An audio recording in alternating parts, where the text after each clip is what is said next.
Madame, Monsieur, bonsoir. Voici les titres de l'actualité de ce vendredi 18 août. Alors que la marine russe intensifie ses efforts pour tenter de sauver l'équipage du Kursk, qui ne donne plus signe de vie, l'hypothèse d'une collusion suivie d'une explosion se précise. Le président russe Vladimir Poutine a regagné Moscou pour faire face aux critiques. 200 personnes ont assisté cet après-midi à Cologne à la cérémonie religieuse œcuménique en mémoire des 96 Allemands tués dans l'accident du Concorde. Les familles demandent près de 2 milliards de francs de dommages et intérêts. À Los Angeles, Al Gore, épaulé par sa femme et sa fille, a convaincu les délégués démocrates tout acquis à leur cause. La course à la Maison-Blanche peut commencer maintenant. 60 secondes chrono, c'est le titre du dernier film américain, un grand spectacle qui sort mercredi dans la tradition des courses-poursuites en voiture. Les chances de retrouver des survivants de le sous-marin Kursk sont désormais très faibles, de l'aveu même des plus hauts responsables de l'amirauté russe. Pour la 4e fois sans succès, les Russes ont envoyé une capsule pour s'arrimer à la coque aujourd'hui, mais les dégâts sur le sous-marin sont tels que cette tentative a échoué à nouveau. Selon les dernières informations publiées par le service de renseignement américain, des explosions à l'intérieur du submersible auraient provoqué de nombreuses avaries. Explication Patrice Pelé. Cette nuit, la dernière tentative de sauvetage avec ce sous-marin de poche a échoué. Il n'est parvenu à s'arrimer que quelques instants sur le sous-marin russe avant de remonter à la surface. Ses batteries étaient à plat. On sait maintenant que le bâtiment est très endommagé. L'Institut sismologique norvégien fait état de 2 explosions. La première de 1,5, la seconde de 3,5 sur l'échelle de Richter. 2 explosions terribles par 20 mètres de profondeur. Ont-elles été provoquées par la collision avec un autre sous-marin? L'hypothèse est avancée. Un responsable russe a précisé qu'un choc s'était produit à l'avant du bâtiment. Une analyse non partagée par les services de renseignements américains qui estiment que ces explosions ont une origine interne. Pour l'heure, le seul espoir repose maintenant sur ce sous-marin britannique, le LR5. Demain, en début d'après-midi, il devrait se trouver à la verticale du lieu du naufrage. Il emporte avec lui l'une des pièces les plus importantes de cette opération, ce sas de liaison. Une jupe parfaitement calibrée qui, par 108 mètres de fond, viendra coiffer l'une des 3 trappes d'accès au bâtiment. Celle située à l'arrière, loin du lieu des explosions, semble la plus probable. On va pomper l'eau de cette jupe, ce qui va avoir pour effet d'asseoir, par phénomène de ventouse, le mini sous-marin de sauvetage sur le sous-marin endommagé. Ensuite, il suffira de descendre, d'ouvrir le panneau du sous-marin de sauvetage, de descendre dans la jupe et d'ouvrir le panneau de pont du sous-marin coulé pour pouvoir y accéder. S'il reste des survivants, ils s'installeront l'un après l'autre dans l'engin de secours. Ensuite, comme dans cette simulation, on ferme les sas et on remonte à la surface. Partout en Russie, grâce à la télévision, on suit l'épopée du Kursk. Des diffusions en direct depuis l'un des bâtiments de surface et l'on parle, comme ici le commandant Vyacheslav Popov, pour dire qu'on est inquiet et pessimiste quant à l'issue du drame. Et la même question revient inlassablement, sont-ils toujours vivants? La réponse sera apportée dans les prochaines heures. À Mourmansk, la population qui vit au rythme de la flotte du Nord est évidemment sous le choc. Tous les habitants travaillent de près ou de loin pour la marine russe et les familles des soldats et des officiers qui sont bloqués dans le sous-marin se persuadent qu'il reste encore de l'espoir en dépit des informations alarmantes. Reportage Gilles Rabin et Vladimir Polianski. Cette petite barrière est censée protéger les derniers secrets de la marine russe. Au-delà, c'est le territoire des bases, des garnisons et des villes fermées. Aucun étranger n'y est admis. L'autobus 205 fait tous les matins la navette entre ce monde interdit et la ville de Mourmansk. Tous les passagers du bus habitent la même garnison que les marins du Kursk. Vous comprenez, on voudrait bien y croire.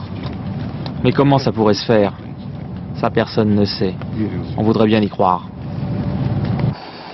Pour eux, qui vivent depuis toujours de la marine, le drame du Kursk, c'est aussi le naufrage de leur dernière certitude. Ce qui est vexant, c'est que nous n'ayons pas de vrais moyens de sauvetage. On a la flotte, mais pas de vrais moyens de sauvetage. Ça, c'est vexant. Les Norvégiens en ont, les Anglais aussi, mais pas les Russes. Peut-être qu'ils ne sont pas tous morts. Peut-être pas tous. On espère qu'au moins la moitié de l'équipage tient encore le coup. Depuis lundi dernier, dans le bus 205, certains restent à part et personne ne cherche à les déranger. Ici, bien sûr, on respecte l'angoisse des autres. Mon père est dans ce sous-marin. Je veux espérer que tout finira bien. Tous les jours, il y a des réunions pour les familles d'officiers. Nous sommes pratiquement sûrs qu'ils sont vivants. Ce sont des spécialistes qui nous disent qu'il y a encore des réserves d'air et que la température dans le sous-marin est normale. Contrairement à ce que l'on dit à la télé. Enfin, je ne sais pas. Quand on ne sait plus qui croire et que quelqu'un qu'on aime est en danger de mort, on se retrouve fatalement devant une église. À vrai dire, je veux croire dans l'efficacité de la technique. Mais vu la situation, tout ce qu'il me reste, c'est d'attendre un miracle. Quand elle était enfant, son père et les amis de son père lui ont souvent raconté des histoires de naufrage. Et elle sait, car elle a entendu des rescapés le dire, que dans ces drames-là, c'est l'espoir qui meurt en dernier. Face aux critiques de plus en plus vives sur les silences et les hésitations du Kremlin, le président Poutine a regagné ce soir Moscou. Cet après-midi, il s'est expliqué devant les caméras de télévision. Agnès Varamian. C'est un exercice d'auto-justification auquel s'est livré Vladimir Poutine en marge du sommet de Yalta. Après la catastrophe, le président russe a pris le temps d'achever ses vacances. Et ce matin, 6 jours plus tard, il reprend son programme officiel, une attitude que la presse lui reproche. Mon premier souhait a été de me rendre à la base navale pour être en prise avec la situation directement. Je me suis abstenu de le faire et je pense que j'ai bien fait. Parce que la venue de personnalités officielles, de bureaucrates et de non-spécialistes dans ce genre de situation ne sert malheureusement à rien. Le président russe a ensuite dit qu'il connaissait personnellement le commandant du Koursk et que cela rendait pour lui la catastrophe plus triste. Il y a 4 mois, Vladimir Poutine passait en effet en revue la flotte du Nord. Pour le président, si l'annonce publique de l'accident s'est faite avec 2 jours de retard, c'est parce qu'il fallait comprendre ce qui s'était passé. Toutes les mesures nécessaires et prévues dans ce genre de situation ont été prises. Mais bien sûr, l'information sur ce qui se passait est parvenue plus tard aux médias. Vous êtes d'accord ou pas d'accord avec ça? Vous pouvez le critiquer si vous voulez. Pas d'explication pourtant sur le fait que la liste de l'équipage ne soit toujours pas publique, une opacité qui entache l'image du président. Les Russes n'approuvent pas la façon dont le président et les militaires se sont comportés dans cette crise. Peut-être est-ce la fin de la réputation de M. Poutine. Une réputation d'homme moderne à la hauteur de l'événement, mais qui cette fois a failli en se réfugiant dans un mutisme d'une autre époque. Et nous retrouvons en duplex de Mourmansk Gilles Rabin. Gilles, à en croire les renseignements américains et norvégiens, il y aurait eu 2 explosions. Est-ce que sur place, cette thèse est confirmée? A-t-on établi à peu près le scénario de la catastrophe? Eh bien écoutez Françoise, l'hypothèse qui semble se confirmer ici, c'est la pire pour la marine russe. Il semble de plus en plus certain en effet que le sous-marin soit entré en collision alors qu'il s'apprêtait à refaire surface avec ce qu'un ministre russe a appelé dans une très étrange langue de bois un objet de fort tonnage. Or, ce sous-marin nucléaire participait à des manœuvres navales les plus importantes organisées par la Russie depuis 10 ans. Cet objet de fort tonnage, eh bien ça ne peut être qu'un navire de surface et évidemment un navire russe. Dans la collision, l'avant a explosé et a été instantanément inondé. Le sous-marin a piqué vers le fond et la tourelle serait venue à son tour heurter le navire et il y aurait eu une 2e explosion. Le Koursk, complètement désemparé et totalement hors de contrôle, aurait alors piqué vers le fond et il aurait encaissé un 3e choc très violent quand il a touché le fond de la mer de Barents. Ce scénario de la catastrophe semble être confirmé par les toutes premières images qui ont été tournées sous l'eau, les toutes premières images des dégâts. Mais à un moment, ce que vous trouvez, quelle est l'ambiance? C'est la colère ou c'est plutôt l'abattement? Ou les deux? Eh bien écoutez, c'est l'émotion et la colère. La colère, c'est celle dont parlent depuis plusieurs jours tous les journaux qui aujourd'hui parlent d'un naufrage du pouvoir. L'émotion, eh bien c'est celle de tout un peuple. Mais ici, à Mourmansk, où vous savez, on vit de la mer depuis toujours et où jusqu'ici, la marine russe était la fierté de tous, eh bien cette émotion s'exprime avec beaucoup de pudeur. Mais elle est encore plus profonde qu'ailleurs, tout simplement parce que chacun ici connaît suffisamment les choses de la mer pour se représenter le calvaire de ceux qui vivent leur 7e jour d'enfer à 108 mètres par le fond. Merci Gilles. Aux Philippines, les otages occidentaux pourraient être libérés très prochainement. Les négociateurs n'ont jamais été aussi optimistes. On parle cette fois de la libération possible de tous les otages, avec cependant des modalités particulières. Les libérations pourraient intervenir par petits groupes dès demain midi, peut-être. Dorothée Olyric. Dans le camp militaire de Jolo, les forces gouvernementales sont en alerte. Les otages malaisiens qui auraient été libérés étaient toujours attendus ici dans la soirée. Selon le négociateur en chef qui a parlé avec le commandant robot, tout a été réglé. Restent des problèmes de sécurité.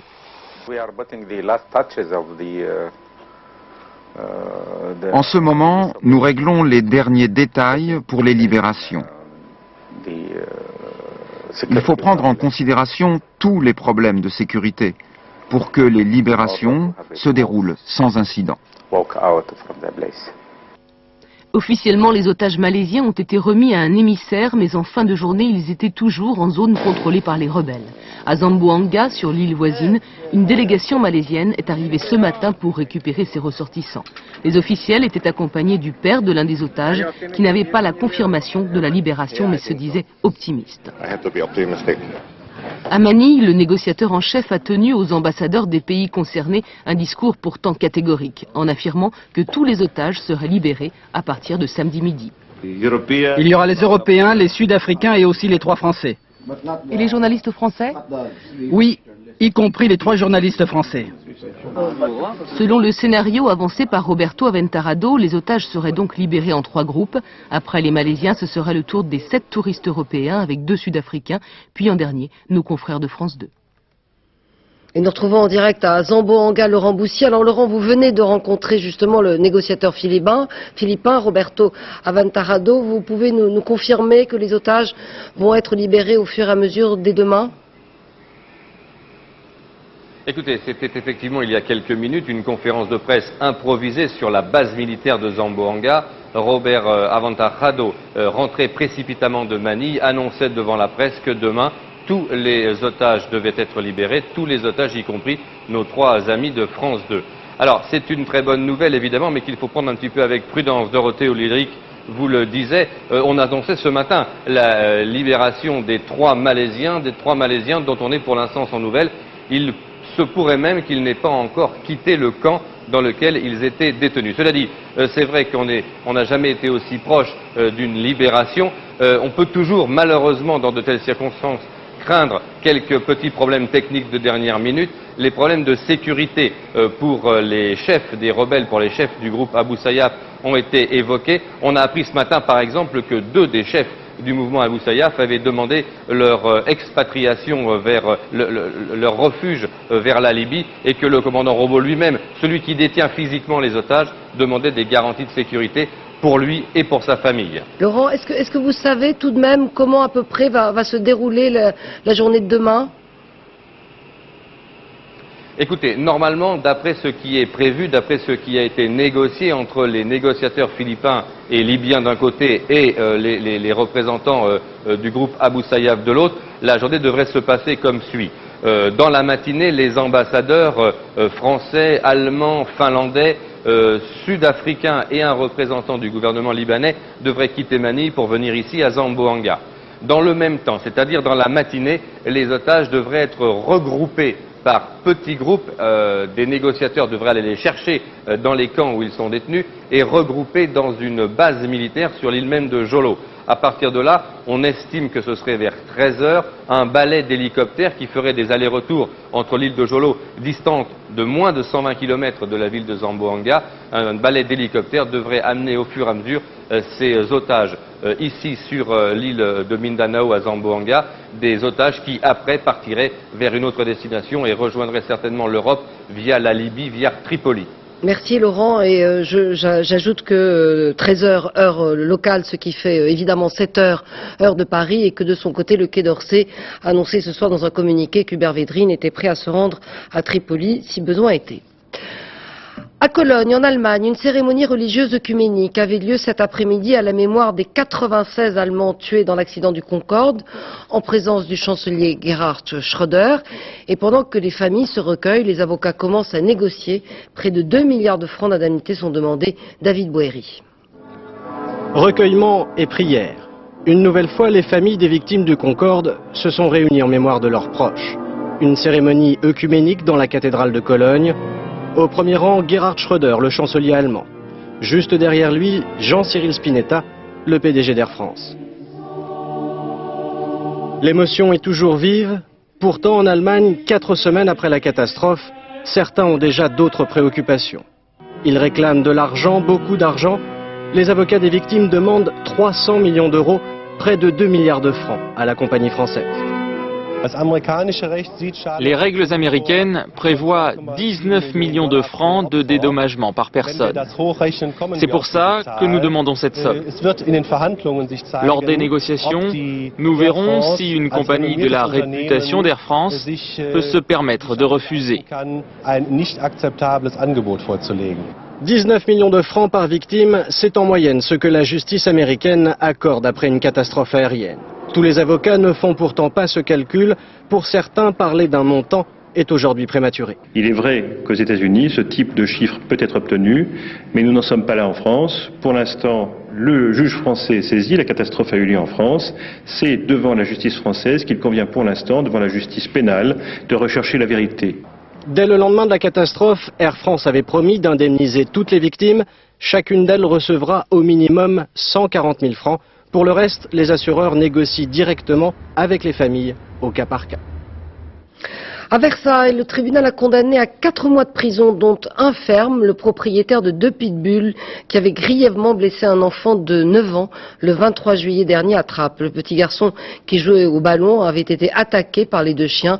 Compte rendu d'audience, Caroline Gauthier et François Granier. Le verdict rendu, la mère de Sofiane, épuisée et à la fois soulagée, ne fera pas de commentaires. Ce n'est qu'avant le jugement qu'elle avait réussi à exprimer sa haine à l'égard des molosses, mais pas de leurs propriétaires. J'ai pas la haine, j'ai la haine pour ces chiens plutôt. Ces chiens, mais la personne non, parce qu'elle n'a pas été vigilante, elle n'a pas été prudente et tout. Je sais que lui aussi il doit en souffrir. Pas de rancœur donc à l'encontre de Garib Zouaoui, un animateur à Trappes, présenté par son avocat comme un jeune homme recommandable. C'est un garçon raisonnable et qui s'est laissé, je l'ai dit, séduire très certainement par la beauté de ses chiens. En tout cas, c'est ce qu'il a dit au tribunal. Et puis également parce que je crois que c'est un effet de mode. Il habite dans une banlieue, il travaille pour une mairie, qui est une mairie de banlieue. Et je crois qu'il s'est un petit peu laissé aller à l'effet de mode. L'agression avait eu lieu à proximité de ce jardin le 23 juillet dernier. Sofiane jouait alors au ballon. Sur son corps, les médecins relèveront 37 plaies.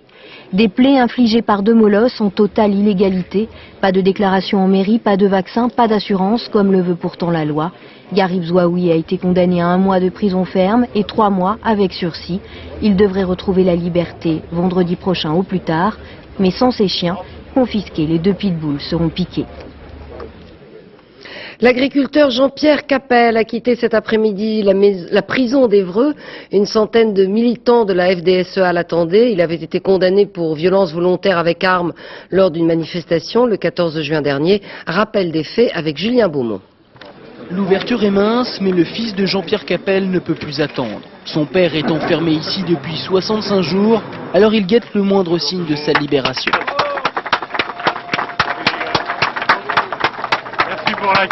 Mais une fois les premiers sourires passés, il pense encore à son arrestation le 19 juin. Venir piocher à 6 h du matin et même pas avoir le temps de se défendre, de prendre un avocat, c'est pas normal ça. Il fallait un justifiable ce jour-là. Jean-Pierre Capel a toujours clamé son innocence. Pourtant, la Cour d'appel de Rouen a confirmé ses 4 mois d'emprisonnement. S'il sort aujourd'hui, c'est pour bonne conduite. Depuis son arrestation, la FNSEA a multiplié les actions, le syndicat agricole faisant de Capel un symbole. pense que le gouvernement et que personne ne pouvait imaginer qu'en condamnant Jean-Pierre Capel, on allait avoir un tel ressentiment du monde agricole en France et que tout le monde agricole allait se sentir comme lui condamné. Mais malgré les marques de soutien comme cette réunion en l'honneur de sa libération, Jean-Pierre Capel ne veut surtout pas qu'on le compare à José Bové. Le devant de la scène, ce n'est pas pour lui. Si je le suis devant de la scène, c'est bien malgré moi. Je ne l'avais jamais pensé avant. J'arrive à l'âge de 52 ans et je pensais pas être devant une caméra aujourd'hui. Maintenant, les manifestations, c'est de l'histoire ancienne. Il n'a qu'une envie, préparer la prochaine moisson du champ situé devant chez lui. Le prix de l'essence n'en finit pas de monter. Le super à la pompe atteint parfois les 8 francs le litre. Et entre la hausse du dollar et celle du baril de pétrole, ça n'est pas près de s'arrêter. Et ça fait vraiment grogner dans toutes les professions. Explication, Émilie Lançon. Dans cette entreprise de transport routier, comme dans beaucoup d'autres, on est inquiet. L'essence ne cesse d'augmenter. Or ici, avec une flotte de 900 camions, chaque année on consomme 22 millions de litres de gazole. Ailleurs, certains commencent du coup à répercuter la hausse des prix sur leurs clients. On a augmenté nos tarifs depuis le 1er juillet de 5% en moyenne. C'est beaucoup ? Non, ce n'est pas suffisant, mais on avait déjà augmenté en début d'année. Pour la seule année 99, les prix du carburant ont augmenté de 17%. Ce mois d'août enregistre des prix records, 7 francs 26 le litre en moyenne pour le samplon 95, 5 francs 45 pour le gazole. Les agriculteurs, eux aussi, sont mécontents. Sur tous les grands axes autour de Brive-la-Gaillarde, ils ont organisé des opérations escargots. Le but, dénoncer la baisse de leurs revenus, notamment à cause du prix de l'essence. On a vraiment ras-le-bol parce qu'on aime notre métier, on n'arrive pas à en vivre. Et ça peut plus durer comme ça, on croule sous les charges. Les tracteurs à eux seuls représentent un coût important pour les agriculteurs car ils consomment beaucoup de carburant. Cette année, la hausse du prix de l'essence pourrait représenter jusqu'à 1% du revenu agricole. Spéculation suspecte sur les actions Carrefour et Promodès lors de la fusion des deux groupes de distribution français il y a un an. La commission des opérations de bourse, la COB, a demandé l'ouverture d'une information judiciaire pour délit d'initié. Plusieurs personnes auraient bénéficié d'informations privilégiées leur permettant de réaliser de juteux bénéfices. Une bouffée épidémique, c'est le terme. Plus de 130 000 cas de varicelle ont été diagnostiqués depuis le début de l'été. Les malades ont en moyenne moins de 5 ans, ça n'est pas une surprise. Ce sont plus souvent des garçons que des filles et ça gratte toujours autant. Françoise Vallée et Didier Rancoeur. Un bouton qui gratte, puis 2, puis 10, on les appelle des vésicules. Ce sont les lésions typiques de la varicelle. D'origine virale, la maladie est bénigne, néanmoins très contagieuse et se transmet par le contact. En principe, en 2 semaines, tout est fini. Grâce à des centaines de médecins bénévoles dans toute la France, le réseau Sentinelle surveille semaine par semaine l'évolution de la varicelle. Durant la semaine passée, on a observé principalement 3 régions qui étaient concernées par cette vague épidémique de varicelle. Et en premier lieu, il s'agit de la région Nord-Pas-de-Calais, en second lieu de la région de la Bretagne et en troisième lieu la région Midi-Pyrénées. En tout cas, ce qu'il faut retenir, c'est que c'est une situation tout à fait normale pour la saison, puisque chaque année, à la fin du printemps et durant une partie de l'été, on observe exactement la même situation concernant la varicelle en France. La varicelle touche 90% des enfants. Ils peuvent cependant continuer à vivre normalement. Seules les femmes enceintes et les personnes immunodéprimées doivent prendre des précautions. En Corse, alors que l'assassin de Jean-Michel Rossi n'a toujours pas été retrouvé et que son assassinat n'a pas été revendiqué, son compagnon d'armes, François Santoni, ancien responsable nationaliste, affirme dans un interview, va paraître demain dans le Figaro Magazine, que Jean-Michel Rossi aurait été tué par des nationalistes alliés au banditisme. Il demande à l'État de retrouver ses assassins, faute de quoi ses amis pourraient faire justice eux-mêmes, a-t-il déclaré. À la convention démocrate de Los Angeles, le candidat Al Gore a tenté de prendre ses distances avec le président sortant Bill Clinton, évitant de prononcer son nom.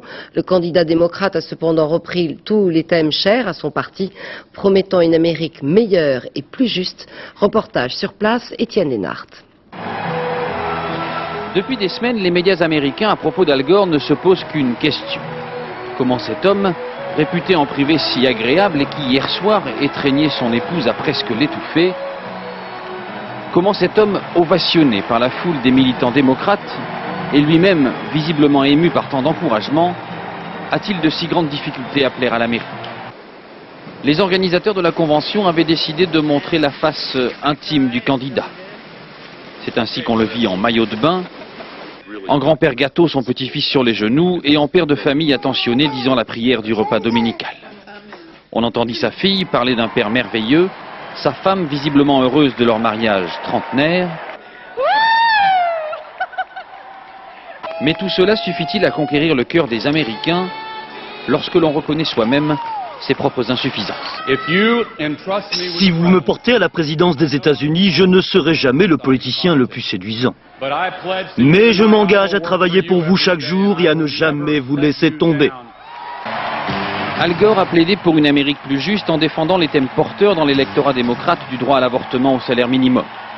Seule ombre à son tableau, la réapparition par une coïncidence que personne ne croit fortuite du scandale Lewinsky, la convocation d'un jury populaire qui pourrait décider de nouvelles poursuites à l'encontre du président Clinton.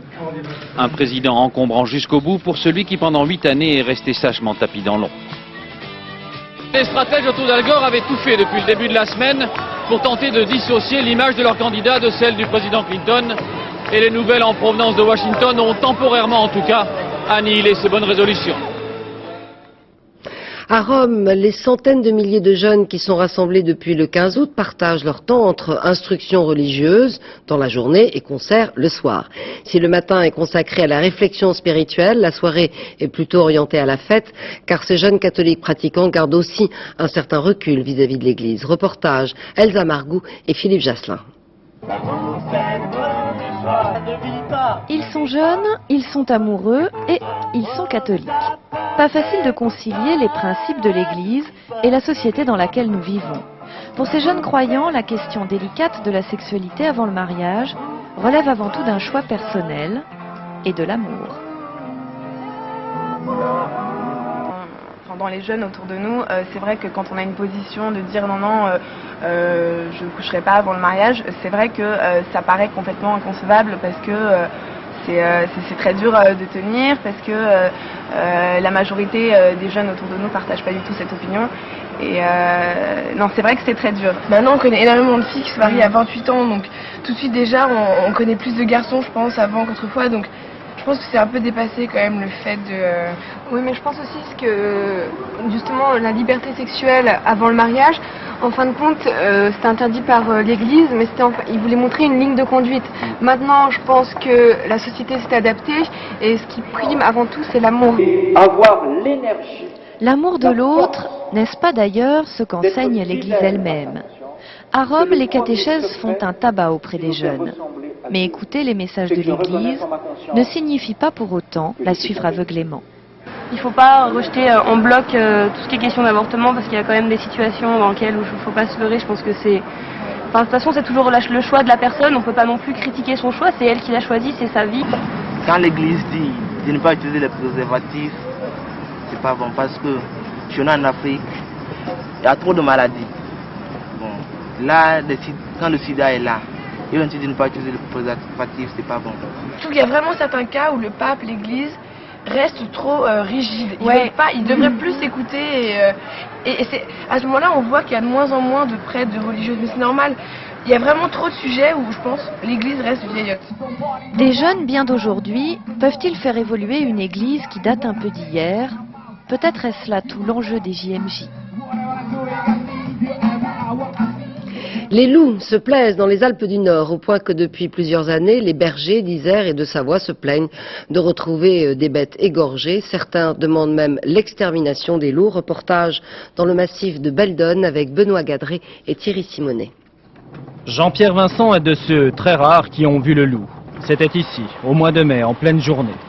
2 loups filaient sur ce chemin. Jean-Pierre a pu approcher l'un d'eux. On s'est regardé une éternité, 4 secondes. J'ai bien pu voir qu'il avait du blanc sur les bajoux, enfin du noir sur le sommet du dos, sur le côté de la queue. Lui, il était moins impressionné que moi, j'ai l'impression. Et puis il est parti sur les traces de l'autre. Sur les traces de la meute, celle qui s'est installée dans ce massif de Beldonne il y a maintenant 3 ans. À quelques kilomètres de là, l'alpage des Oudis. Pascal Thierry visite régulièrement son troupeau. L'été, ces bêtes vivent ici en liberté, dans ces barres rocheuses. En 3 semaines, le troupeau a subi 6 attaques du loup. 17 brebis ont été tuées ou sérieusement blessées. Ce matin-là, un agneau présente des plaies suspectes. Il y a une trace ici, je sais pas, ça pourrait être un coup de dent, hein, je ne sais pas ce que c'est, hein. Ici, là, et puis il y a la même de l'autre côté ici, là, voilà. Le loup a-t-il encore sévi? Cette fois, le doute existe. Difficile pour l'éleveur de vivre en permanence avec cette menace. On accepte d'avoir un certain nombre de pertes. Sur 400 agneaux que je monte, j'accepte de n'en descendre que 390, 380, allons-y. Mais pas 50 de moins ou 100 de moins. Pour limiter les dégâts, certains éleveurs, avec l'aide de l'État, ont décidé de protéger leurs troupeaux. Les loups attaquent la nuit, alors chaque soir, les brebis sont parquées et gardées par des chiens de protection. Lorsque les bêtes, les brebis sont dans le parc de nuit, eh bien, les loups rôdent autour, les chiens font front, viennent contre les filets, ils aboient tout ce qu'ils peuvent, quoi. Et pour le moment, ça suffit, quoi. L'État prend également en charge le salaire d'un berger supplémentaire. Ces mesures nouvelles semblent porter leurs fruits, et pourtant elles laissent sceptiques beaucoup d'éleveurs pour qui la seule solution passe par les fusils. Les meilleurs surfeurs du monde sont en ce moment même à Lacanau, au sud de Bordeaux, pour une compétition comptant pour la Coupe du Monde. Et sur la plage, presque 300 000 personnes pour assister aux épreuves. Reportage Stéphane Grand et Bruno Livertou.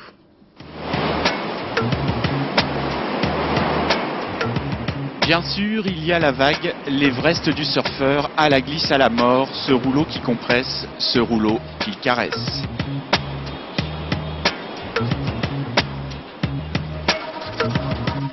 Il est sympa, il vient signer les autographes malgré tout, malgré cette défaite. Il y a aussi ces gueules d'ange tout droit sorties de l'océan, sirènes des temps modernes qui affolent forcément la classe ado. Moi j'ai Chi Lopez, Rob Machado, Shane Dorian et Danny Will. Et c'est qui tout ça C'est les surfeurs pros d'aujourd'hui. Depuis une semaine, les pros ont posé leur planche à Lacanau. Image d'Épinal à gogo, 300 000 fans sur 10 jours de compétition, succès garanti. Derrière le mythe, pourtant, se cache un impeccable business.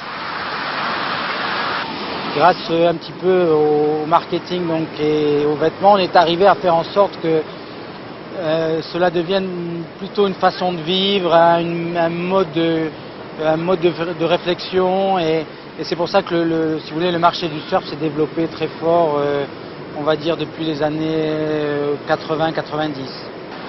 C'est une évidence, la surf attitude se vend bien aujourd'hui. Et plus généralement tout ce qui tourne autour de la glisse. En moins de 20 ans, Lacanau s'est littéralement imposé comme la capitale européenne de ces sports loisirs. Les boutiques de surf ont fleuri un peu partout, cible privilégiée, les 15-30 ans. Ça, bon, pour 1700 francs, ça se fait quasiment moitié prix sur le neuf. C'est hyper intéressant.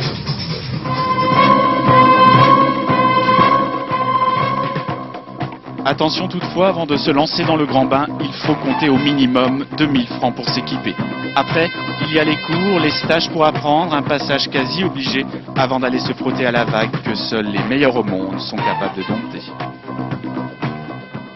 Amateurs de vitesse et de voiture, vous allez aimer le nouveau film de Nicolas Cage, héros du film 60 secondes chrono, histoire folle d'un passionné de voiture qui doit relever un défi insensé, voler 50 voitures de rêve en une nuit. Attachez vos ceintures, Marie Jojoin. Du 100% cascade. 60 secondes chrono est un film qui déménage. Précisons qu'il est produit par celui qu'on surnomme à Hollywood le Général, Jerry Bruckheimer, à qui l'on doit Armageddon et Les Ailes de l'Enfer. Quant à Nicolas Cage, tout juste sorti du dernier Scorsese, à tombeau ouvert, il n'a pas eu le temps de perdre la main. Il n'y a que moi, mais en arrivant ici, j'espérais trouver un associé. C'est l'histoire d'un voleur de voitures, Memphis, justement rangé des voitures, qui va devoir reprendre du service pour sauver son petit frère. Ils vont le tuer. Le prix de la survie, 50 voitures de rêve, 50 bolides d'exception, à voler en une seule nuit. Pour Memphis, il ne faut que 60 secondes pour voler ce qu'il aime le plus au monde, les voitures. On a fait une liste de rêves des voitures qu'on aimerait posséder. Et puis on a pris aussi des voitures plus courantes que la plupart des gens qui conduisent dans le monde aimeraient avoir. Par exemple les 4x4 qui sont à la mode en ce moment. Ça a donné la liste de mes voitures. Aussi important que la liste des voitures restait l'aspect technique du vol. Les cinéastes ont fait appel à une antenne de police spécialisée et même à un jeune voleur repenti exercé au vol des voitures de luxe. Nicolas Cage a tenu à exécuter lui-même la plupart des cascades, après avoir fait un stage dans une école de conduite. Il fallait que je me concentre pour rester vivant, pour ne pas écrabouiller un matériel très cher. Je ne voulais pas tout foutre en l'air. Et de conduire très très vite dans des rues étroites, des allées, c'était très intense. Salut les filles. J'ai toujours adoré les rouquines. Pour corser le tout, les voitures ont des noms de femmes, Rachel, Bernadette et Léonore, ce qui ne semble pas choquer Angelina Jolie, la partenaire de Nicolas Cage. Vous savez, les voitures peuvent être très élégantes, très sexy. Je crois qu'on a une relation avec sa voiture comme avec une femme ou avec un homme. Dans le film, je considérais les voitures comme des femmes. Reste que 60 secondes chrono est avant tout un film d'action américain réservé aux garçons. Petite précision à celles qui doivent penser que le beau Nicolas compare sa femme à sa voiture. Pas pour moi. Non, je n'ai pas compris cette corrélation.